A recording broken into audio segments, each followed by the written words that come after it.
when you feel low, you can still go. Even when you feel slow, you can still go. Even when there's no hope, you can still go. I never answer to no, man, I still go. Hello, welcome back to another episode. So today I want to talk about CSS cascading order, which is all about the priority of our styling. And what does that mean? Well, that's kind of what we're going to get into here. So in order from lowest to highest priority, we have web browser styling, then we have our internal and external styling, which is in that head tag. We have either our style or our link element that defines either internally or externally our styles and where that information is going to come from, and then the head uses that information to style the body inside of the browser, which overrides the browser styling. Then we have inline. Now inline is going to override internal and external styling. So if we have something styled up in here and then down here, for example, we have a color styled up inside of our internal or external styling, and then down on our inline we have something that's overriding that, then that's what's going to win.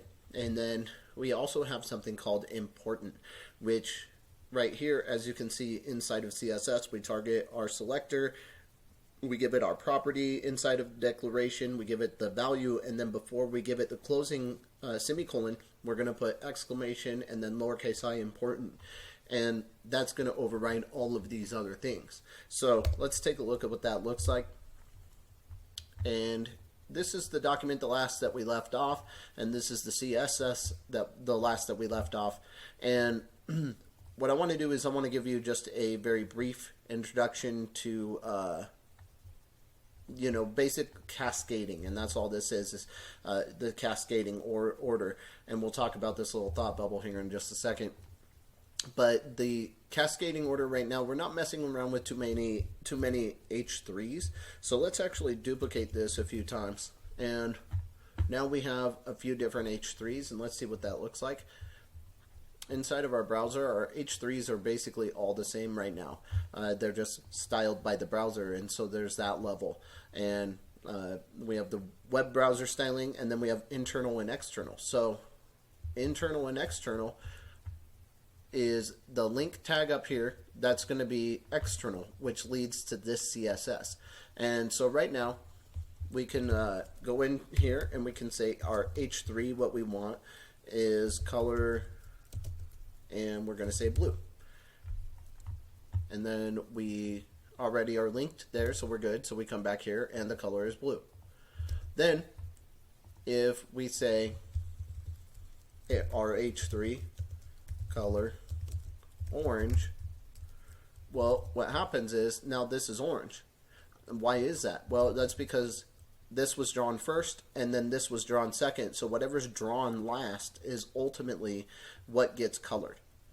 If you go into your HTML now, then you have a link, and we go with let's give this a good example here. We have a style element, and inside of that we can target that same, oops, I think I misspelled that. Let's go and try again. Style element, okay, and then we can target that same H3, and this time we're going to call the color pink.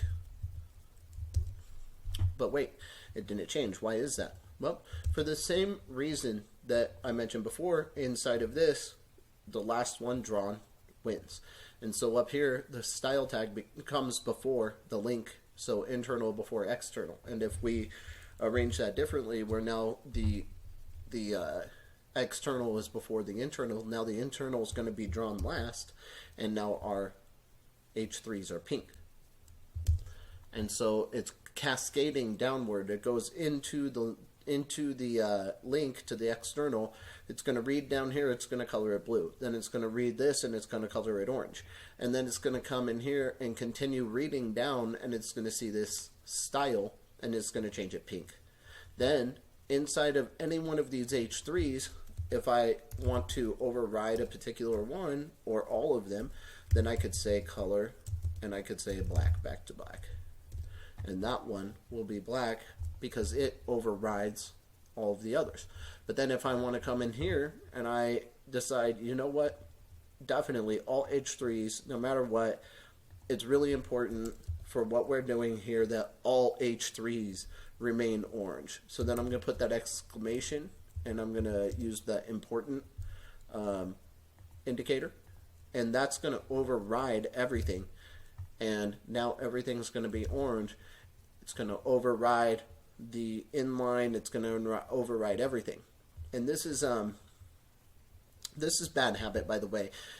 We have an H1 up here with color blue. We're going to get into, basically, we can delete this, and we could say H1, comma, H3 color blue. And if we were to go ahead and comment that out, and then come in here, get rid of this extra style. Let's get rid of the inline. And now we have blue, right? And the H1 and H3 both color that blue. And it's really not a good idea to use important. You don't want to make this a habit, because now that we can turn it orange and we can keep it that way. But if we get a pretty extensive CSS, as you're going to see in these upcoming episodes, you can see that it's going to get complex, and the more HTML there is and the more individual things that we want to target, then the more complex that the CSS is going to get in how we target those individual things. And obviously the bigger the application gets, the more pages that we're going to see, not just one HTML page and one CSS page, but you're going to have one page per HTML page, and those will link to each other, and an application can get very large. So that is it for this video. I want to keep it short and to the point, and kind of come back to this one thought, which is this CSS cascading order. You will most likely just use external CSS. You don't want to use too many internal, inline, important tags, but you obviously also don't want to use the browser styling, and external is going to be one of the easier ones unless you have some very short code inside of a document that internal satisfies for. Mostly you're going to use external to target each individual page as it gets larger. But that's it for this one. And then, oh yeah, I did want to just very quickly say, likely you'll use external and target more with specificity, which is what we're going to get into in the next video. So you're really going to, start to learn how to target very specific elements, and it'll start to really pull together for you. I appreciate your time. Thanks for stopping in. I'll catch you in the next one. See ya.